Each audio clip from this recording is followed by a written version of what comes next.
Does the United States have an actual positive role to play in this unsustainable region?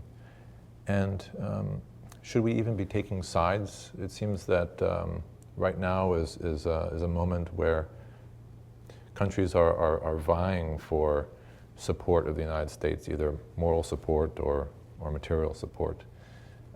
Is there a way to do good in the Middle East? What should the United States do? There are certainly ways to do good for the Middle East and for the people of the Middle East. As you know, 2016 is an election year. I don't know why we don't say 2015 is also an election year, because elections take 2 years in the United States now, right? I mean, you know, but let's pretend that it's just 2016. We are talking a great deal about foreign policy in this country. We're talking a great deal about security in this country.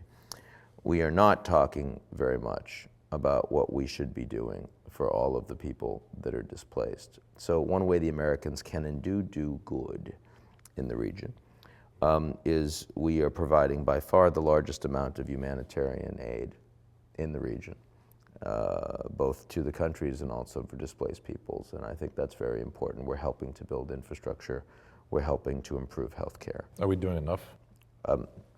You can't look at what's happening in the region to these people and say anyone is doing enough, obviously.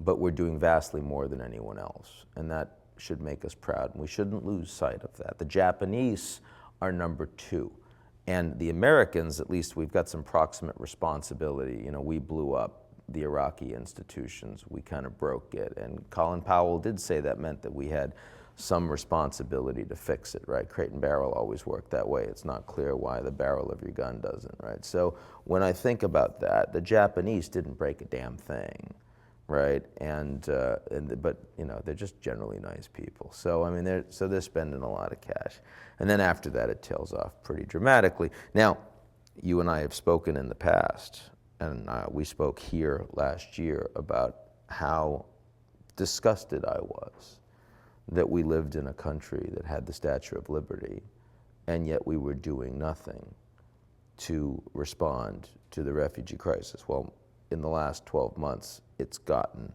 much worse, because we now are talking with the leader of the GOP nomination right now saying, well, we're just not going to accept any Muslims.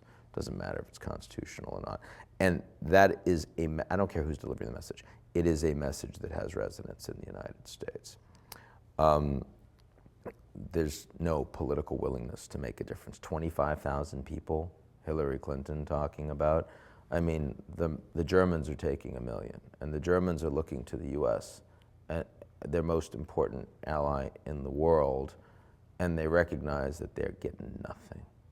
And this is damaging for Chancellor Merkel, the most important leader that Europe has had for a decade, and the Americans are nowhere. They're absent from the process.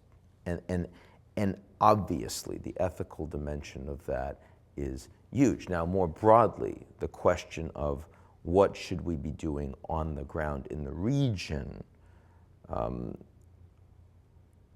that's a complicated one.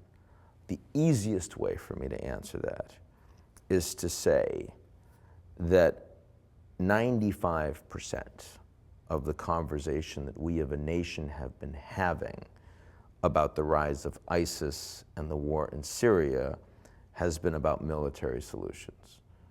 And I do not believe that we can bomb or invade or surveil ISIS and Assad into submission, right? That's not the way you fix this problem. It's like when you look at the drug problem and the drug war in Mexico and you say, well, gosh, you know, we got to tighten the border, and gosh, we got to go after these cartels.